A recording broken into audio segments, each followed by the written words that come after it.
Hello students, in the last session we have studied iteration statements in Java. In today's session we will study jumping statements in Java. The jumping statements are the control statements which transfer the program execution control to a specific statement in the program. Java has three types of jumping statements. They are break, continue, and return. These statements transfer execution control to another part of the program. So let's discuss these jumping statements one by one. Okay, so let's start. First statement, it is the break statement or the break keyword. So the break keyword is used to stop the entire loop. As we know, the loop stops execution when the condition is false, but we can even stop the loop in between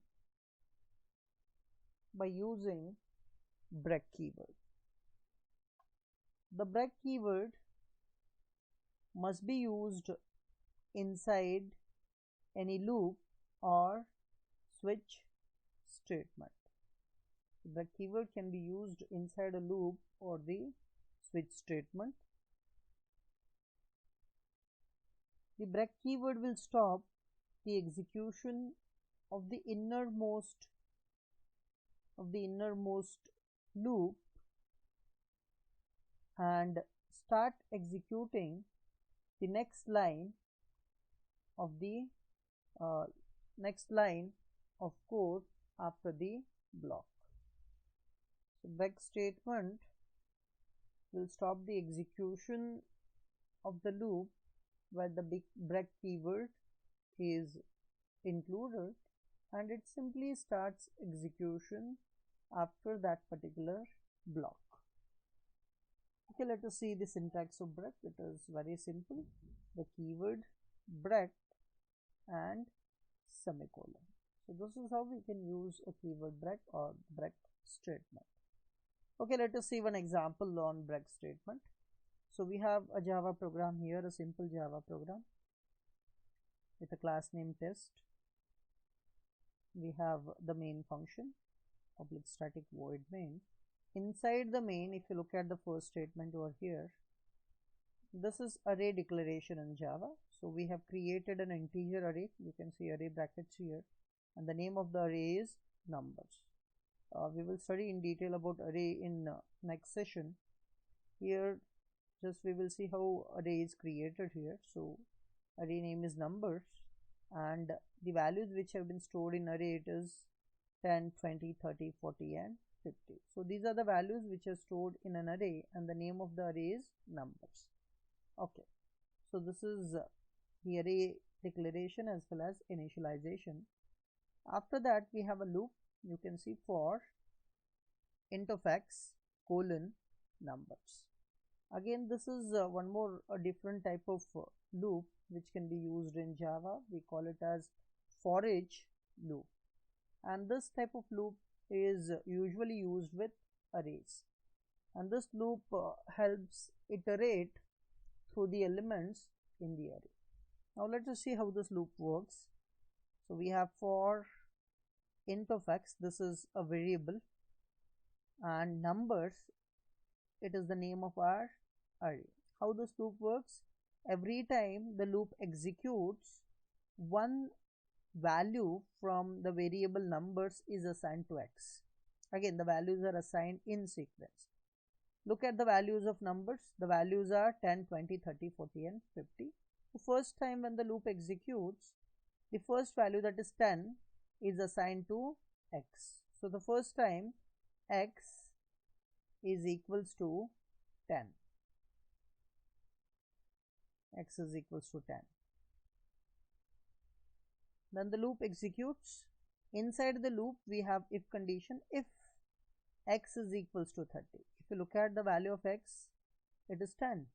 So 10 is equals to 30? No, it is false. If it is false, if condition is not executed, we will directly go out of the if. After the if, we have statement that is system.out.print x. We are printing the value of x, so it will print the value of x, that is 10. Then what we are doing is we have one more statement, system.out.print. We are printing a new line character. That means after printing 10, the cursor will come to the next line. So your cursor will be in the next line. Now if you look at this, after this particular line we have a closing bracket, and this is the closing bracket of our for loop. So from this particular bracket it again goes back to for. It is a loop, again it repeats. The next time the loop is executed, the next value in numbers will be assigned. Initially 10 was assigned, the next value is 20. So 20 is assigned. 20 is assigned to x the next time.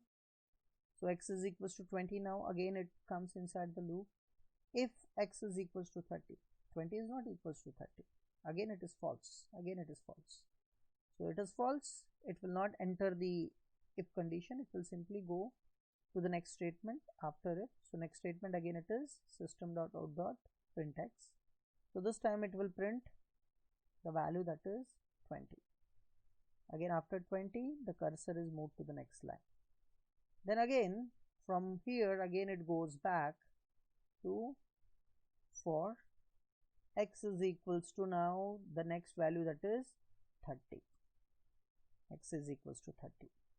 Now when x is equals to 30, it will go to the condition x is equals to 30. Now the value of x is 30. So this condition, this time it is true. And when the condition is true, we are executing the statement that is break statement. And when you execute a break statement, break as it is defined, it simply terminates the loop where the break statement is declared. Now the loop, the break statement, it is declared inside this particular for loop, and when the break is executed, the control is transferred outside the loop. So control will come outside the loop, that is outside the closing bracket. This is the closing bracket of loop. So control will be transferred outside the loop at this particular position. And after this, if you look at, we have all closing brackets. We don't have any code after that particular point. So program will stop here. So this is how a break statement can be used. And break will simply terminates the execution at that particular, terminates the execution of a loop at that particular time. And if you look at the output, what our program has printed, our program has only printed 10 and 20. Okay, this is how a break keyword or a break statement can be used. Okay, let's move to the next statement. The next statement is continue statement. The continue statement, a continue keyword, can be used in any of the loop control structures. It causes the loop to immediately jump to the next iteration of the loop. So by using when continue statement is executed, it will simply skips the current iteration of the loop, and the control is directly transferred to the next iteration in the loop. In a for loop, the continue statement or the continue keyword causes the flow of control to immediately jump to the update statement. Now, if you're using a continue statement inside a for loop, it causes the control to go back to the update statement. Now, the update statement in the for loop is, for loop has three parts: initialization, condition, and increment and decrement. That increment and decrement section, it is also called as update statement section. So when you execute a jump statement, that is continue statement, it will directly go to the increment or decrement section of the for loop. So it skips the iteration at that point and it continues with the increment and decrement section of the for loop. In a while loop or do while loop, flow of control immediately jumps to the Boolean expression. If you are using while or do while loop, and inside that if you have a continue statement, then the control is transferred to the Boolean expression, that is condition checking statement, when you execute a continue statement. Okay, syntax of continue statement, it is very simple.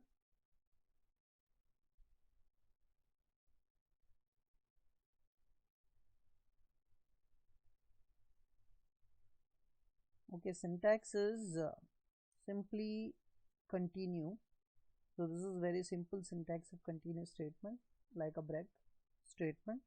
So let us look at how continue statement can be used with different kinds of loops. So in the first example, the continue statement has been used with the while loop, and in the second example the continue is used with do while, and in the third it has been used with for loop. Now if you look at the while loop, if some condition is true, continue statement will be executed, and when the continue is executed, the control is transferred back to the Boolean expression part, that is condition checking part. Again, you may have some statement after the continue, you may have some statement here, but when the continue is executed, all the statements after the continue are skipped, means are not executed. The control will simply transferred back to the conditional part. Now in case of do while loop, we have if some condition, and if the condition holds, the continue statement is executed, and when the continue is executed, the control is transferred back to the Boolean expression, that is condition checking. So as I have said, again, even in do while you may have some statement down here, those statements are skipped, are not executed. Now in case of a for loop, when you execute a continue statement, then the control is transferred to the update section or to the increment decrement section of a for loop. This is our increment decrement section in a for loop. The control is transferred to that particular section, and the control variable may be incremented or decremented, and again the loop starts its next iteration. So all the statements in the current iterations are skipped, and it continues with the next iteration in the for loop. Okay, this is how a continue statement can be used with different kinds of loops. Okay, let us see one example on continue statement. So we have a similar example here. We have a class test, then we have a main function. Inside the main function, again we have declared a variable array, variable numbers with the same values, and we have a for each loop x colon numbers. So as I've told you, initially the value 10 is assigned to x, so x is equals to 10. Then we are checking inside the loop, we are checking x is equals to 30. Initial value, as I've told you, the value of x is 10, so 10 is not equals to 30. This is false. When this is false, continue is not executed, directly it will go to the next statement and it will print x. So you can say it will print the value that is 10. Again slash n, cursor to the next line. From this point, again it goes back, sorry, to the for loop here. Again the next number is assigned from this numbers, so the next value is 20 is assigned to x. So x, is it equals to 30? No. X is equals to 20. Again it is false.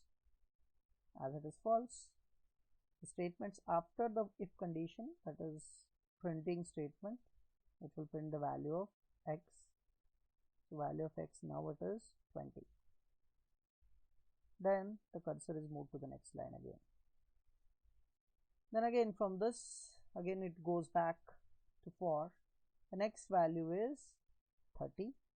It is assigned to x. This time x is equals to 30 is true, because the value of x is 30. Now as the value of x is 30, this we are executing continue statement. And when we execute continue statement, as I have told you, the control is transferred back to the for. So that is the increment. Here we have for each kind of for loop. So control is transferred back to this part where the next value from the array is assigned to x. The next value in the array it is 40. So 40 is assigned to x. Now look at here, after this particular if condition also we have two statements, that is print x and print /n. These statements are not executed. Whenever you execute continue, from this particular point the control is transferred again back to our for. So it will execute the next iteration. So next value is assigned, that is 40 to x. Again it will come here, it will check 40 is equals to 30, condition is false. Condition is false. As the condition is false, if is not executed, it will execute system.out.print and it will print the value of x. So value of x right now it is 40. So it will print 40 and /n. Again, as it reaches the end of the loop, again from this point it will go back to the loop. Again the next value is assigned, that is 50 is assigned to x. 50 is equals to 30, again it is false. As it is false, it will execute print x. So it will print value of x, that is 50. Then /n, the cursor is moved to the next line. Again from here it goes back to for. Now do we have any other value in this variable numbers? No. 50 was the last value. So as there is no value to be assigned to x, the loop ends, and from that particular point when the loop ends, it will come out of the for loop and the statements after the for are executed. There are no statements if you look at after the for. So program ends here, and if you look at the output, we have this output 10, 20, 40 and 50. One iteration which prints value 30 is skipped because of continue statement. Now this is how a continue statement can be used inside a for loop. Okay. The next type of statement, it is the return statement or the return keyword. We have used return keyword or the return statement inside the functions. So return statement is useful to terminate a method and come back to the calling method. So return statement can be used to terminate a method and the control is transferred back to the calling method.